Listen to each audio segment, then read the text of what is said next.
Gloire au Seigneur. Alléluia. On va lire ce matin dans Job, le premier chapitre, et le titre du message donc s'intitule « Le vainqueur face à ses peurs ». Job, premier chapitre, et nous lisons particulièrement, je dirais, les 12 premiers versets de ce livre merveilleux, le livre de Job. Job, chapitre 1er, verset 1er. Il y avait dans le pays d'Uz un homme qui s'appelait Job. Et cet homme était intègre et droit. Il craignait Dieu et se détournait du mal. Il lui naquit 7 fils et 3 filles, dans une famille de 10 enfants. Il possédait 7000 brebis, 3000 chameaux, 500 paires de bœufs, 500 ânesses et un très grand nombre de serviteurs, de valets. Et cet homme était le plus considérable, voyez, le plus éminent de tous les fils de l'Orient. C'est-à-dire parmi les tribus arabes, à l'Orient spécialement donc d'Israël. Ses fils allaient les uns chez les autres et donnaient tour à tour un festin. Et ils invitaient leurs 3 sœurs à manger et à boire avec eux. Et quand les jours de festin étaient passés, Job appelait et sanctifiait ses fils. Puis il se levait de bon matin et offrait pour chacun d'eux un holocauste. Car Job disait, peut-être mes fils ont-ils péché et ont-ils offensé Dieu dans leur cœur. C'est ainsi, c'est comme cela que Job avait coutume d'agir. Or, les fils de Dieu vinrent un jour, ça c'est les anges, les esprits célestes, vinrent un jour se présenter devant l'Éternel. Et Satan vint aussi au milieu d'eux. L'Éternel dit à Satan, « D'où viens-tu » Et Satan répondit à l'Éternel, « De parcourir la terre et de m'y promener. » L'Éternel dit à Satan, « As-tu remarqué mon serviteur Job? Il n'y a personne comme lui sur la terre. C'est un homme intègre et droit, craignant Dieu et se détournant du mal. » Et Satan répondit à l'Éternel, « Est-ce d'une manière désintéressée que Job craint Dieu? Ne l'as-tu pas protégé, lui, sa maison et tout ce qui est à lui? Tu as béni l'œuvre de ses mains et ses troupeaux couvrent le pays. Mais étends ta main, touche à tout ce qui lui appartient, et je suis sûr qu'il te maudit en face. » L'Éternel dit à Satan, « Voici tout ce qui lui appartient, je te le livre. Seulement, ne porte pas la main sur lui. » Et Satan se retira de devant la face de l'Éternel. Amen. Seigneur, nous voulons te bénir et te remercier pour l'exemple de ton serviteur Job, dont on parle dans l'épître de Jacques, dans le Nouveau Testament. Job qui a été tellement éprouvé et qui nous montre un exemple de persévérance. Nous avons vu la fin que tu lui as accordée après l'épreuve. Seigneur, nous te prions spécialement pour ceux et celles qui sont aussi dans des situations semblables à celles de Job, éprouvés dans la difficulté, oppressés, opprimés, dans la perte familiale, perte financière, qui ont toutes sortes de déboires. Mais Seigneur, ils ont la foi en toi et au travers de leurs ténèbres, ils crient à toi, ils pleurent vers toi, ils se tournent vers toi. Je veux te demander, Seigneur, que le courage leur soit accordé et que l'Esprit de Dieu vienne les soulager et les encourager. Nous te prions ces choses, Père, dans le nom puissant, le nom merveilleux de Jésus, notre seul Sauveur sur la terre. Amen. Et tout le peuple dit Amen. Amen. Vous pouvez vous asseoir, frères et sœurs, chers amis. Alléluia. Le vainqueur face à ses peurs. Évidemment, donc, le Seigneur nous promet certaines choses si nous sommes vainqueurs. Si vous lisez les promesses de l'Apocalypse aux églises, il y a toujours à la fin de chaque, je dirais, chaque parole qui a été donnée à différentes églises, il y a cette phrase « à celui qui vaincra ». À celui qui vaincra. Ce qui veut dire qu'il y a des difficultés. Voyez? Ce qui veut dire, un vainqueur, il y a une épreuve, il y a un ennemi, il y a une muraille, il y a une barrière, il y a une opposition. Pour qu'il soit vainqueur de cette opposition, il faut qu'il la batte. Évidemment, certains ont une idée totalement farfelue de la vie chrétienne.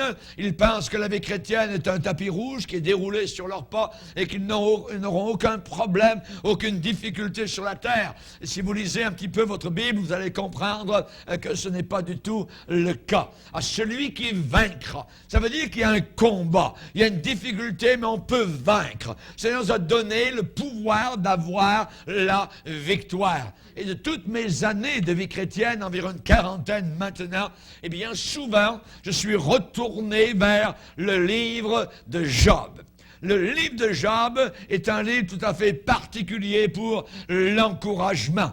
Pourquoi? Eh bien parce que dans ce livre de Job, on y découvre les premiers plans, je dirais les détails les plus proches, vus de très très près, des œuvres profondes de Dieu, des œuvres profondes du Seigneur et du conseil de Dieu. C'est l'apôtre Paul lui-même qui, devant ce conseil de Dieu, s'est exclamé dans Romains en disant « Aux profondeurs de la richesse, de la sagesse, de la science de Dieu, que ses jugements sont insondables et que ses voies sont incompréhensibles. » Ce qui veut dire que bien souvent, n'arrivons pas à comprendre les voies du Seigneur.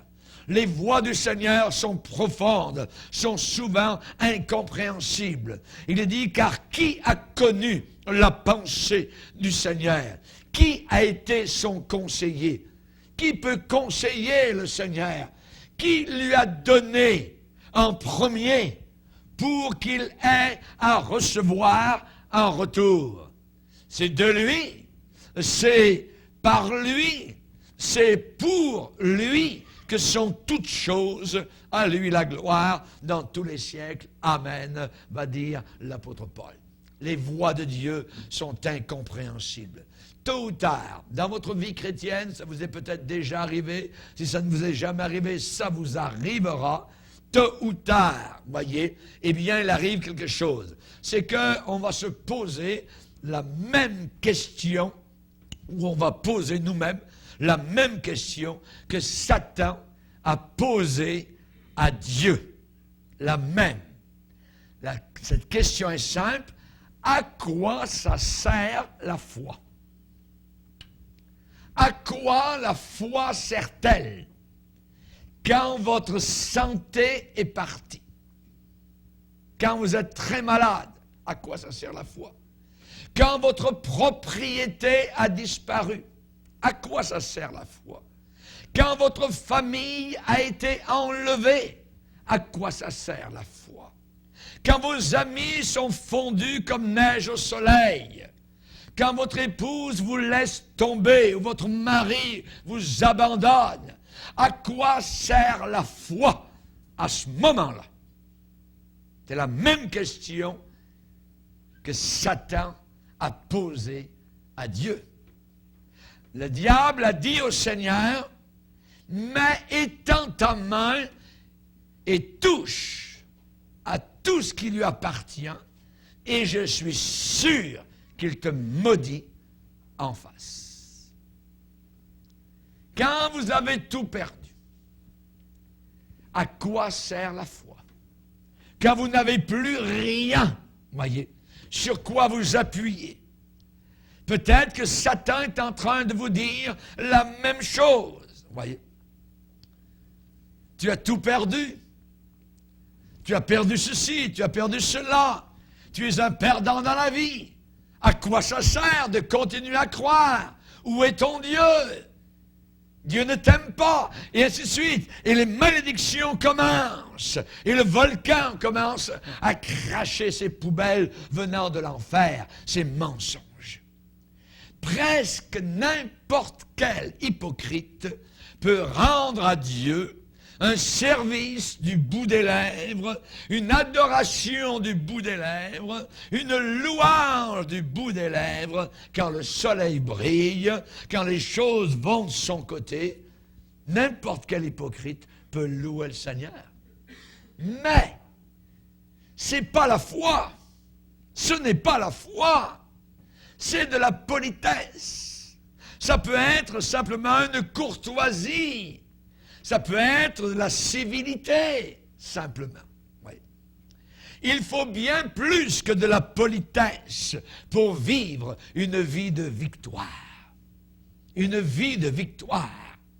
Il a fallu plus que de la politesse à Daniel, à Babylone, pour survivre dans une fosse où des lions étaient là, en train de rugir, de tourner autour de lui. Il a fallu à Daniel plus que de la courtoisie envers Dieu, plus qu'une civilité. Il a fallu la foi. Et c'est la raison pour laquelle le roi a pu dire, quand il est sorti sain et sauf, le roi ordonna qu'on fît sortir Daniel de la fosse. Daniel fut retiré de la fosse et on ne trouva sur lui aucune blessure. Parce qu'il y avait une raison. Parce que il avait eu confiance en son Dieu. Il avait eu confiance en son Dieu. Daniel n'avait pas simplement une foi pour les beaux jours, quand tout va bien. Quand vous voyez les chrétiens, quand tout va bien dans leur vie, ils sont là, ils sont présents. Quand tout va mal, ils disparaissent. Ces gens-là n'ont pas véritablement la foi. La foi, c'est quand ça va bien, quand ça va mal, je sers le Seigneur. Et c'est ce que je crois ce matin que vous avez. Certains, dans leur vie, ça ne va pas très bien, mais vous êtes là en train de servir le Seigneur, en train de continuer à adorer, en train de continuer à persévérer. Ça, c'est la foi en Jésus-Christ, notre Sauveur. Amen. Il a fallu plus que de la politesse à Joseph pour survivre en prison en Égypte.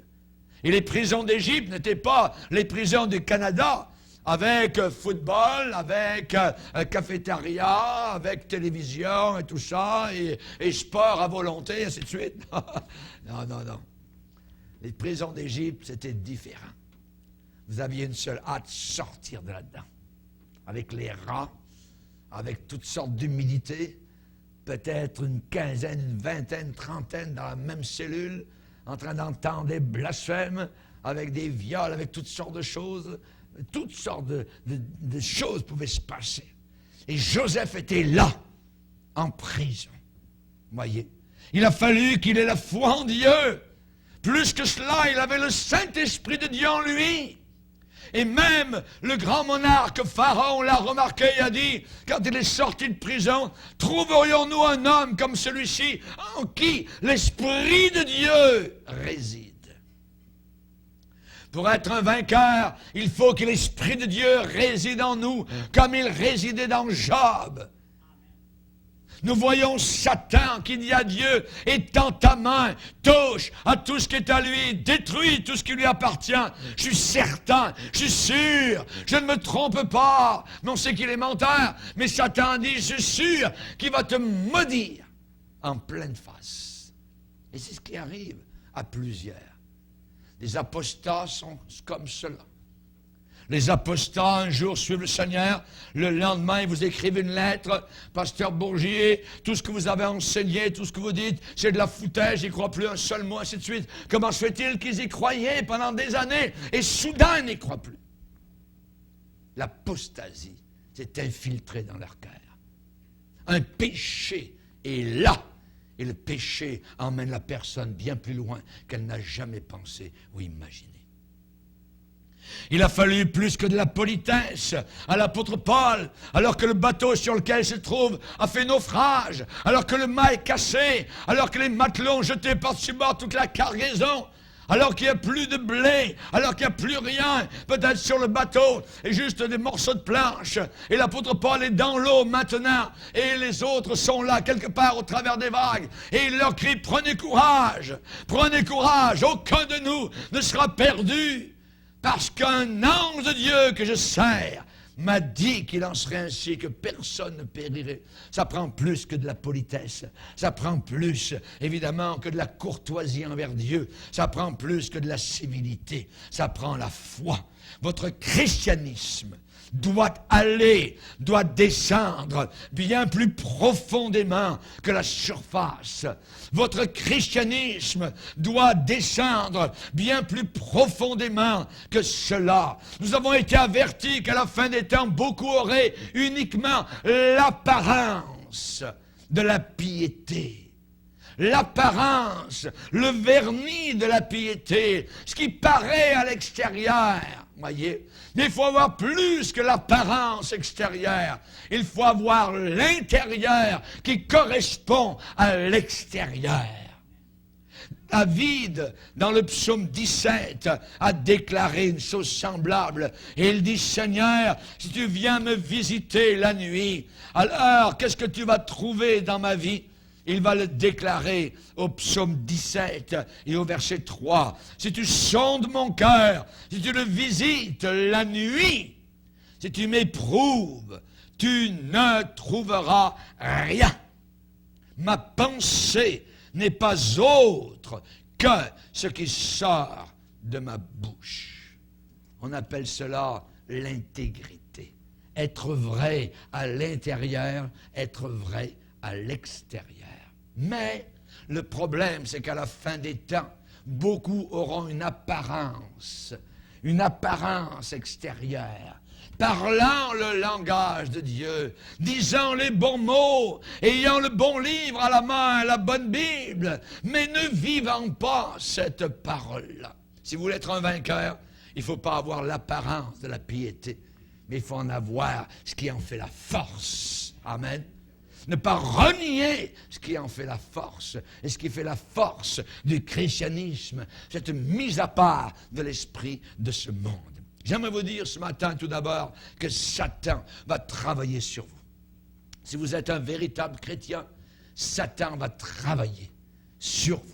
Il va travailler votre vie, il va essayer de la labourer, de la déchirer, de la graffiner. Il va essayer de la déchirer comme il le peut, voyez. Il est dit, et Satan va se présenter au milieu d'eux.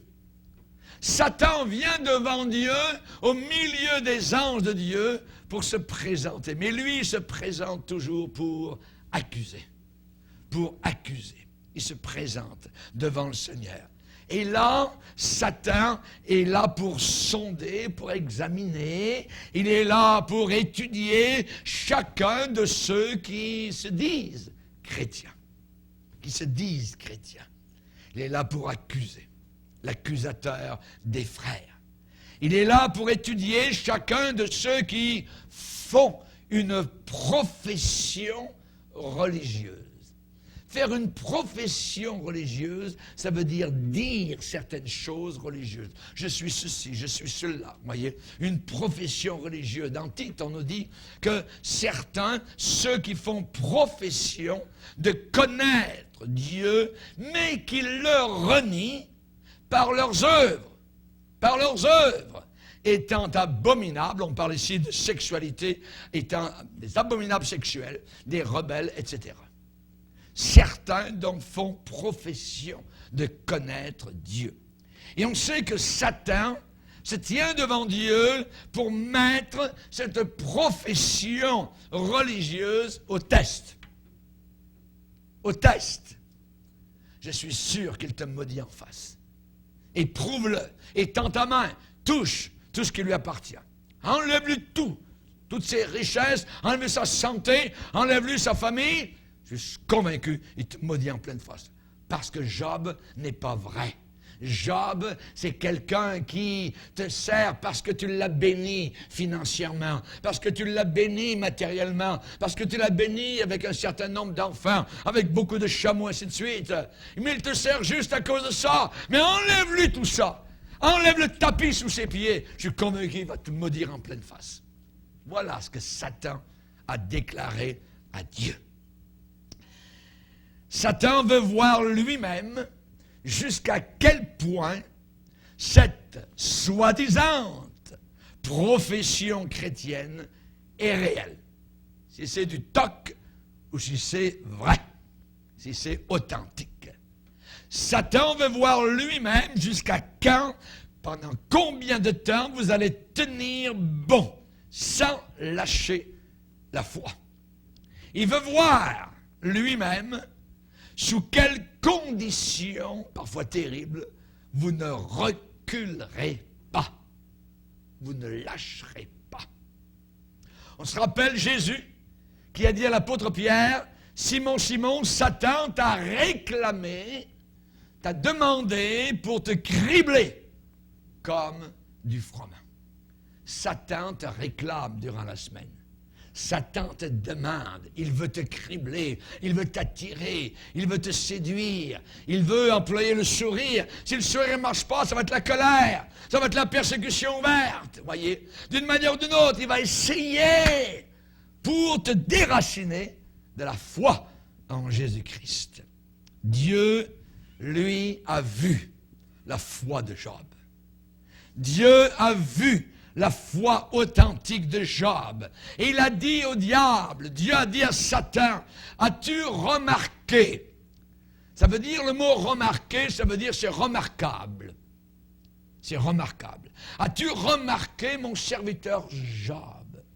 Il demeure ferme dans son intégrité et tu m'excites à le perdre sans aucun motif.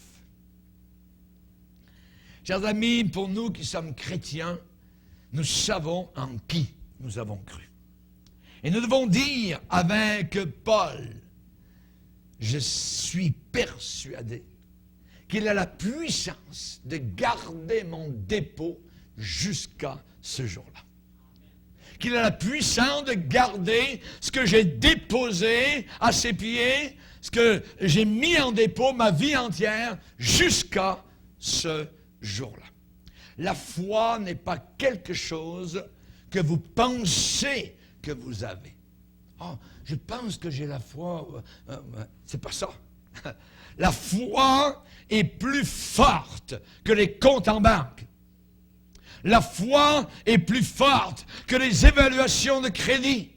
La foi est plus forte que tout cela. Elle reste là. Elle demeure là quand l'argent disparaît. Quand votre évaluation de crédit vaut 0, la foi restera encore là. Nous avons vu certaines personnes qui sont venus nous voir au travers de difficultés terribles, avec la police à la maison, ainsi de suite. Ils sont venus nous dire, « Pasteur, c'est drôle, au travers de tout ce que j'ai passé, j'avais encore la paix de Dieu dans mon cœur. » Ça, c'est la foi authentique. Amen. Ça, c'est la foi de Dieu. Merci Seigneur. Paul a dit, je suis persuadé que celui qui a commencé en vous cette bonne œuvre, c'est pas nous qui l'avons commencé, c'est lui qui l'a commencé en nous. Je suis persuadé que celui qui a commencé en vous cette bonne œuvre la rendra parfaite pour le jour de sa gloire. Je suis persuadé de cela. Amen. Gloire au Seigneur. Que Dieu soit béni. Paul a dit, j'ai appris à vivre dans l'abondance et dans la disette. Quand je n'ai plus rien, ou quand j'ai trop, ben j'ai appris à vivre. Voyez, ça c'est la vie chrétienne. Que les choses aillent bien, qu'il gèle ou qu'il fasse 40 degrés à l'ombre, voyez, ça n'a aucune importance. Je vais continuer à servir le Seigneur. Envers et contre tout. Je n'abandonnerai pas, je ne lâcherai pas. Amen. Je n'abandonnerai pas, je ne reculerai pas. Nous le chantons et nous le chanterons encore. Amen. Alléluia. Gloire au Seigneur. Merci Seigneur. J'aimerais vous dire que Dieu a pris le risque. Il a pris un risque. Il a foi en nous. Plus que peut-être nous avons foi en lui. Dieu croit en nous. Et Dieu a pris le risque de nous laisser, je dirais, seulement et uniquement sa parole. Tout ce que nous avons, c'est sa parole. Nous n'avons rien d'autre à part de sa parole. Il a pris le risque de nous laisser ça. Alléluia, gloire au Seigneur. Mais quand j'ai besoin de lui, quand Satan me crible, quand tout va mal, j'ai ce livre. Alléluia. Et ce n'est pas le Coran. Obama compare la Bible au Coran. No way! Le Coran est un livre de faux prophètes. Voyez, la Bible, c'est la réalité, c'est le livre de Dieu, le Dieu unique. Le ciel et la terre passeront, mes paroles ne passeront pas. La foi vient. D'où vient-elle? La foi vient de ce qu'on entend, et ce qu'on entend vient de ce livre. Ce livre, alléluia, apporte la foi. De ce livre émane la foi, le parfum de Dieu, alléluia. Les gloires à venir nous sont décrites dans ce livre-là. La foi vient de ce qu'on entend vient de la parole de Dieu. L'homme ne vivra pas de pain naturel uniquement, mais de toute parole qui sort de la bouche de Dieu. Ta parole est une lampe à mes pieds, alléluia, une lumière sur mon sentier. Merci Seigneur. Vous et moi, nous n'avons pas besoin d'avoir peur. Non. Les mensonges de Satan à notre sujet ne pourront jamais changer notre salut. Amen. Tu es sauvé, mon frère, par la grâce de Dieu, par le sang de Jésus, et tu vas demeurer sauvé. L'apôtre Paul a déclaré à l'épître aux Romains en disant « J'ai l'assurance que ni la mort, ni la vie, ni les anges, ni les dominations diaboliques, ni les choses actuelles, ni les choses à venir, futures, ni les puissances, ni la hauteur, ni la profondeur, ni aucune autre créature ne pourra nous séparer de l'amour de Dieu manifesté en Jésus-Christ notre Seigneur. » Amen! Est-ce que vous croyez ce passage? Alléluia! Merci Seigneur, j'ai l'assurance. Mais si cela ne dépendait que de Satan, je n'y arriverai jamais. Si cela ne dépendait que du diable, vous n'y arriveriez jamais. Jamais, voyez. Mais Dieu dit que je vais y arriver. Dieu dit que je vais y arriver. Il existe une foi, une sorte de foi, à la bonne vieille manière, la bonne vieille façon, une foi qui tient bon. Alléluia. Et quand on dit à cette montagne, ôte-toi de là et jette-toi dans la mer, la montagne va obéir. Montagne de difficultés, montagne d'incrédulité, montagne de toutes sortes de problèmes. Alléluia, on peut le dire. Et Jésus a ajouté dans un autre passage, dans Matthieu 21, 21, et s'il ne doute pas, mais qu'il croit que ce qu'il dit arrive, il le verra s'accomplir. Il le verra s'accomplir. Ce n'est pas quelque chose, la foi, qui effleure notre peau. Voyez, oh, ce matin j'ai eu un frisson, ah, j'ai la foi. Voyez, c'est pas ça, voyez. La foi, c'est dans le cœur. C'est dans le cœur, amen. C'est dans le cœur. C'est en croyant du cœur qu'on parvient à la justice. Tu aimeras le Seigneur ton Dieu de tout ton cœur. Amen. C'est une semence qui est née là par le Saint-Esprit. La victoire qui triomphe du monde entier, c'est notre foi. Alléluia. C'est notre foi. Gloire au Seigneur. Alléluia. Pierre l'apôtre a dit que nous sommes participants de la nature divine, alléluia, en fuyant la corruption, la pourriture qui existe dans le monde par la convoitise. La convoitise, vous la voyez toutes les semaines, alléluia, vous la voyez partout et parfois vous la voyez dans votre cœur. Un jour, quelqu'un a dit, quand je regarde au fond de mon cœur, je n'y vois que l'enfer. Regardez bien au fond de votre cœur. Amen. Vous n'y verrez pas des belles choses parfois. Participant de la nature divine. Pour être participant de la nature divine, il faut fuir la corruption qui existe, qui est là dans le monde. Et cette pourriture, cette corruption existe par la convoitise. La convoitise. Participant de la nature divine. Amen. Et je dirais pour que cette nature divine puisse grandir, eh bien, il faut la mettre à l'épreuve. Et c'est l'épreuve. Il n'y a rien d'autre que l'épreuve. Il est dit l'épreuve de votre foi. Si j'ai la foi, cette foi sera éprouvée. Si on construit des bateaux, il faut qu'ils aillent en haute mer. Et c'est là qu'on va voir si ça a bien été bâti ou construit. Et si nous avons la foi, notre foi sera éprouvée. Et ce n'est pas quand c'est le calme plat que notre foi est éprouvée. C'est quand ça va mal.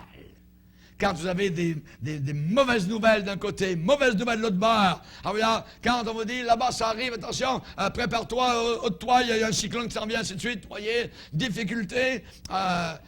C'est là que la foi est éprouvée. La foi doit tenir bon dans les difficultés. Le diable va toujours vous offrir une porte de sortie. Il est toujours là. Une porte à côté. Il veut que vous en sortiez à bon compte. Sans payer le prix.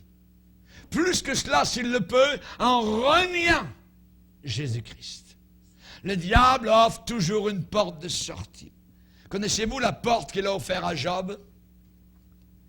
Maudit Dieu et meurs. Maudit Dieu! Regarde ce qui t'arrive! Toutes les mauvaises nouvelles! Ton enfant vient de mourir. Là-bas, il y a eu le feu. Là-bas, tes troupeaux ont été volés. Ta femme ne veut plus rien savoir de toi, et ainsi de suite. Mais voilà la porte de sortie. Job, viens-t'en vers moi. Maudit Dieu! Et meurt. Crève! Ne pleure après la mort. La mort sera une porte de sortie. Voilà la porte qu'il a offerte à Job. C'est un piège. C'est une trappe finale. Un traquenard. Un mensonge final. Oui, il y a des épreuves, mais la Bible dit aucune ne vous est survenue qui n'ait été humaine. C'est pas surhumain. C'est arrivé à des milliers d'autres personnes autour de la terre, avant vous et aujourd'hui, et ça arrivera plus tard. Vous n'êtes pas tout seul. Aucune tentation, aucune épreuve ne vous est survenue qui n'ait été humaine. Mais Dieu, qui est fidèle, ne permettra pas que vous soyez éprouvés au-delà de vos forces. Mais avec l'épreuve, la tentation, il préparera aussi le moyen d'en sortir afin que vous puissiez la supporter. Je préfère les sorties de Dieu que les sorties du diable. Amen. Amen. Alléluia, gloire au Seigneur. Jésus a dit, veillez donc, afin que vous ayez la force d'échapper à ces choses qui s'en viennent sur le monde. Comment échapperons-nous si nous négligeons un si grand salut? L'obéissance, obéir à la volonté de Dieu, c'est la seule façon d'échapper. Obéir à la volonté de Dieu. Vous savez, un trésor sur la terre brille bien plus aux yeux de l'homme qu'un trésor dans le ciel. Les hommes ont le regard sur le trésor sur la terre. Leur compte en banque. Voyez. Clic. Combien? Ah, mon trésor est là. Un trésor sur la terre brille bien plus aux yeux des multitudes qu'un trésor promis dans le ciel. Hélas. Hélas. Trop souvent, il faut que les gens, attendent le moment de la mort pour voir la différence.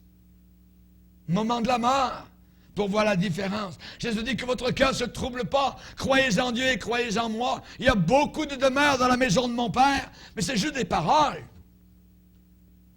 Il faut que je les croie. Si je n'y crois pas, c'est fini. Celui qui croira sera sauvé, celui qui ne croira pas sera damné. Trésor au ciel. C'est cette heure de la mort. Bien souvent, beaucoup de personnes qui leur montrent la différence, hélas. Satan va se servir de trois choses. Souci du siècle présent. Séduction des richesses. Invasion des convoitises. Pour faire quoi? Pour étouffer la parole de Dieu. Comme, vous savez, les vieux moteurs, on avait un choc avant. Vous voyez? Puis souvent, il fallait mettre une sorte de fourchette à l'intérieur pour garder le choc ouvert parce que ça ne partait pas. Vous voyez?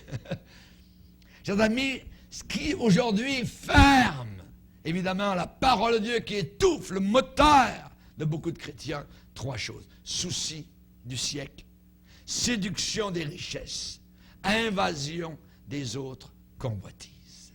Étouffe la parole de Dieu et la rende infructueuse. Et vous pouvez prêcher à ces personnes pendant des siècles et ne croient pas plus 20 siècles après que le premier siècle. Parce que cette parole n'est pas crue dans leur cœur. La vie du chrétien de non, dit le chrétien de non uniquement. La vie de ce chrétien est stérile, infructueuse. La parole tombe dans les endroits pierreux, parmi les épines, et ça ne porte aucun fruit. Et plusieurs fois, il est arrivé que des petits tas de cendres humaines apportent une nouvelle révélation à certaines personnes. Un petit tas de cendres. Voilà. Tu es poussière et tu retournes dans la poussière. On n'emmène rien de la terre. Tout ce que nous allons emmener, évidemment, c'est notre foi en Jésus-Christ, notre amour pour le Seigneur, nos œuvres accomplies pour Jésus-Christ et dans la volonté du Seigneur. Amen. Ici, au beau milieu des ruines obscures et ténébreuses, des ambitions humaines, des plans humains, eh bien, Job pouvait cependant remettre facilement toutes choses entre les mains de Dieu. Seigneur, tu as donné, sois béni. Seigneur, tu as enlevé, sois béni. Et dans tout cela, il n'a pas péché. Il n'a rien mis de mauvais sur le compte de Dieu. Je ne comprends pas, je ne sais pas, mais que Dieu soit béni. Il a toujours béni le Seigneur, malgré ses épreuves. C'est ce qu'il faut faire. C'est dans ce moment d'épreuve que Job a rencontré, je dirais aussi, une autre barrière. On dit que Job est un victorieux, mais il a eu une autre barrière. Il a eu une autre difficulté, un autre blocage, un autre empêchement. Job s'est tourné vers l'introspective. Vers l'introspective, l'introversion. C'est pas bon. C'est pas bon. C'est un autre tourment de l'enfer. On appelle cela se condamner soi-même. L'autocondamnation. Quel péché j'ai dû commettre pour que ça m'arrive? Et souvent, ça arrive aux chrétiens. Quand les choses vont mal, la chrétien dit, j'ai dû faire quelque chose qui, vraiment, je ne le sais pas, mais qui a dû déplaire au Seigneur et je paye maintenant les pots cassés. Mais je ne sais pas où, comment, ou quoi, qu'est-ce que j'ai fait. Et ce n'est pas bon, voyez. Il y a beaucoup de chrétiens qui sont embarrassés à l'idée d'avoir commis un péché inconnu, qu'ils ne savent pas, qu'ils ne connaissent pas. Ils sont embarrassés à l'idée que, quelque part, dans leur vie, d'une façon inconnue d'eux-mêmes, ils ont manqué à leur devoir devant Dieu. Mais ils ne le savent pas. Ni où ni quand, voyez. Et la Bible dit qu'il n'y a aucune condamnation pour ceux qui sont en Jésus-Christ. La condition, c'est d'être en Jésus-Christ, dans le Seigneur. Amen. De marcher avec lui. La Bible dit, autant l'Orient est éloigné de l'Occident, autant il éloigne de nous nos péchés. Le diable va essayer de ramener vos péchés passés. Il peut vous les faire revivre, voyez. Et dire, regarde ce que tu as commis comme péché. C'est pas pardonné. C'est complètement faux. C'est pardonné. C'est sous le sang de Jésus. Il est dit que nous avons vaincu Satan par la parole de notre témoignage. Mon témoignage, c'est que j'étais un pécheur. Maintenant, je suis sauvé. J'étais perdu. Maintenant, je suis racheté. Maintenant, le sang de Christ a lavé mon âme. J'ai une robe blanche sur mes épaules, des souliers à mes pieds. Amen. Et la ceinture de la vérité à mes côtés. Ça, c'est le témoignage du chrétien. L'Éternel est maintenant mon berger. Hallelujah. Prends courage, tes péchés sont pardonnés. Prends courage, ta foi t'a guéri. Si nous confessons nos péchés, il est fidèle et juste pour nous les pardonner. Avez-vous confessé vos péchés? Amen. Si vous avez confessé, sont pardonnés. Amen. Hallelujah. Gloire au Seigneur. Celui qui avoue ses péchés, qui les délaisse, obtient miséricorde. Vous êtes dans la miséricorde de Dieu. Continuez à marcher dans cette miséricorde-là. Gloire au Seigneur. Ne croyez jamais les mensonges du diable. Refusez de vivre dans le pays des ombres. Dans le pays des ombres. Une vraie conviction qui vient du Saint-Esprit véritablement ne laissera jamais un homme dans le doute concernant une sorte de péché qui a été commis. Et où, à quel endroit il a été commis. Si vous avez commis un péché, Saint-Esprit vous dira, là, tu as commis un péché, à cet endroit-là, à cette heure-là. Voyez, il va vous le dire exactement, mais je ne sais pas, peut-être. Non, voyez, ne vivez pas dans le pays des ombres. restez sous le sang de Jésus-Christ. Amen. Gloire au Seigneur. Le Saint-Esprit de vérité nomme toujours le péché. Il nomme le péché par son nom. Ève savait où elle avait péché et quand elle avait péché. Achan savait quand et où il avait péché en volant le manteau de Shinéar. Voyez. David savait qu'il avait commis adultère et quand et comment. Il le savait. Le roi Osias savait son péché d'orgueil. Il lui avait amené la lèpre sur son visage. Il le savait. Judas savait quand et comment. Évidemment, le Saint-Esprit de vérité nous dit toujours nos péchés. Il dit exactement la vérité. Et une certaine nuit, pendant les heures glaciales de son obscurité la plus sombre, un certain membre de la race humaine a élevé son bras frêle, vous voyez, squelettique, en décomposition, à cause de l'infection et de la maladie. Il a élevé ce bras vers le ciel et il a crié le message qui a secoué, qui a ébranlé et qui ébranle encore l'enfer et les puissants du mal. Job a dit, même s'il me frappe, même s'il me tue, cependant, je lui ferai encore confiance. Luther, ce grand réformateur, a dit la même chose d'une autre manière. Il a dit, si Jésus arrivait devant moi avec une épée flambante, avec une épée comme cela, je courrais devant lui. Alléluia. Job a dit, même s'il me tue, cependant, je lui ferai encore confiance. Je lui ferai toujours confiance. Alléluia. Gloire au Seigneur. Ça fait assez longtemps que vous marchez avec le Seigneur. Faites-lui encore confiance. Encore un petit peu de temps. Amen. C'est difficile, le chemin est rough, continuez à lui faire confiance. Job a dit, je sais que mon Rédempteur est vivant. Tout ça, ça se réduit à ceci, mon ami, c'est que sans la foi, il n'y a pas de victoire. Sans la foi, il n'y a pas de victoire, et sans aucune foi, il n'y a aucune victoire.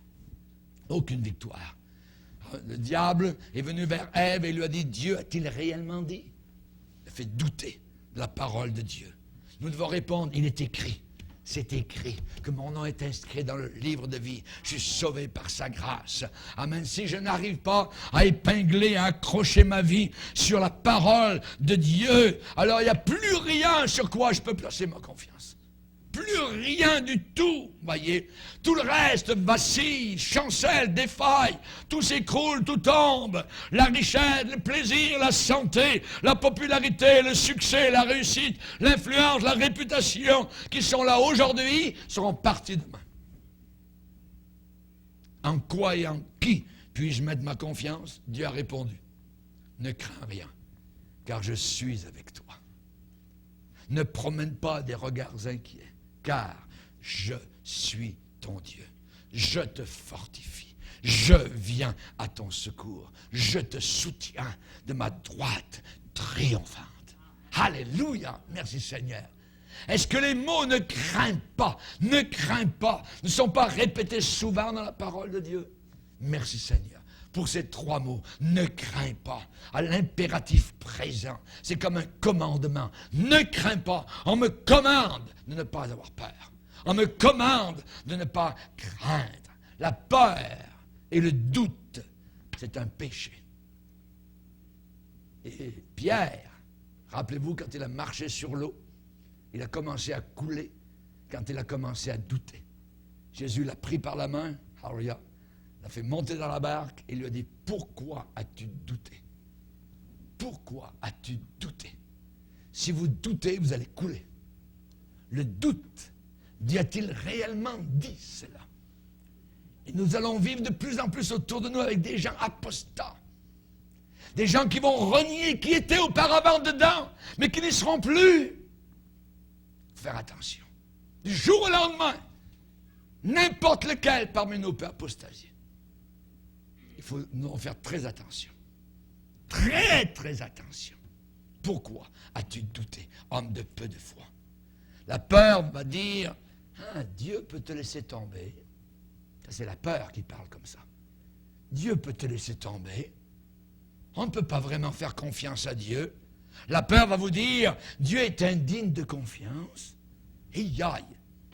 On ne peut pas se fier sur lui. On ne peut pas se fier sur ce livre. Dieu est douteux. Jérémie un jour a dit au Seigneur, « Seigneur, serais-tu pour moi comme une eau dont on n'est pas sûr? Serais-tu pour moi comme de l'eau, on la goûte, on n'est pas certain si c'est la bonne eau, si elle va nous empoisonner ou non. » C'est de la bonne eau. Dieu, c'est de la bonne eau. Ne doutez jamais. Amen. Le doute va vous dire, on ne peut pas dépendre de la parole de Dieu uniquement. C'est ce que les 10 espions ont dit avant d'entrer dans la terre promise. Dieu nous a parlé, mais on n'est pas certain, on ne peut pas. On a vu. Voyez. Les gens veulent voir, nous entendons. Nous marchons par la parole, par la promesse. Et les 10 espions, leurs cadavres sont tombés morts dans le désert. 2 seuls ont été littéralement sauvés, ceux qui étaient dans la foi, Josué et Caleb. Eux sont entrés dans la terre promise parce qu'ils ont cru. L'incrédulité, faites attention à cela. L'incrédulité. Et quoi, si quelques-uns n'ont pas cru, leur incrédulité anéantira-t-elle la fidélité de Dieu? Loin de là. Que Dieu, au contraire, soit reconnu pour vrai, tout homme pour menteur. Pour menteur. Voyez, la peur et l'incrédulité sont des parents proches. La peur et l'incrédulité sont entrelacées ensemble, s'embrassent ensemble. La peur et l'incrédulité s'emboîtent ensemble, marchent d'un même pas, sont alliés comme Hérode et Pilate devant Jésus. D'ennemis qu'ils étaient, sont devenus amis. La peur et l'incrédulité. Ah, mais vous savez, pasteur, moi je ne vois pas la moindre évidence que Dieu travaille dans ma vie. Pourtant, je prie. Il ne me semble pas que mes prières vont quelque part. Il ne me semble pas que j'ai quelques résultats, ainsi de suite. Ça, c'est une position de peur. Position d'incrédulité. Et nous devons refuser cela. Vos circonstances ne sont pas votre Dieu. Ah, pasteur, vous ne savez pas dans quelles circonstances je suis. Je ne veux pas savoir les circonstances dans lesquelles vous êtes. Vos circonstances, ce n'est pas Dieu. Dieu est au-dessus de n'importe quelle circonstance qu'un homme ou une femme peut passer sur la terre. Vous et moi, on n'a aucun droit de faire en sorte que Dieu soit soumis à nos circonstances. Dieu ne peut pas agir, mes circonstances sont trop terribles. Moi, il n'agira pas non plus. Voyez, parce que ça, c'est l'incrédulité. À ce moment-là, nous renions le rapport de la parole de Dieu, voyez, qui est écrit. Nous plaçons Dieu sous l'ombre. Dieu ne peut plus travailler, ne peut plus rien faire. Au contraire, votre victoire dépend absolument. Alors, il y a de déclarer, il est écrit. Je vais me tenir sur la parole de Dieu. Dieu, tu as promis cela. Le Seigneur a dit, venez vers moi avec des paroles, avec des promesses que j'ai données. Dieu est à la hauteur de ces promesses. À nous de les recevoir, ces promesses-là. Amen. Baissons nos têtes et prions le Seigneur. Seigneur, te prions que nous soyons fermes. Te demandons que nous soyons résolus, que nous soyons constants, que nous puissions dire avec David, le Dieu qui m'a délivré de l'ours et du lion me délivrera aussi de Goliath. Alléluia. Ta parole nous dit, soyez fermes, inébranlables, travaillant de mieux en mieux à l'œuvre du Seigneur. Alléluia. Merci Seigneur. Aide-nous à te faire confiance, Seigneur, à ta parole, pas à nos circonstances. Aide-nous, Seigneur, à ne pas regarder spécialement le petit vase d'huile. Aide-nous à regarder au Dieu Tout-Puissant, le Dieu de gloire au-dessus des règnes des hommes. Alléluia. Merci notre Sauveur, que ce matin tu puisses encourager chacun de tes enfants à marcher plus près de toi, en étroitesse avec ta parole. Merci Seigneur, au nom de Jésus, Amen. Et tout le peuple dit...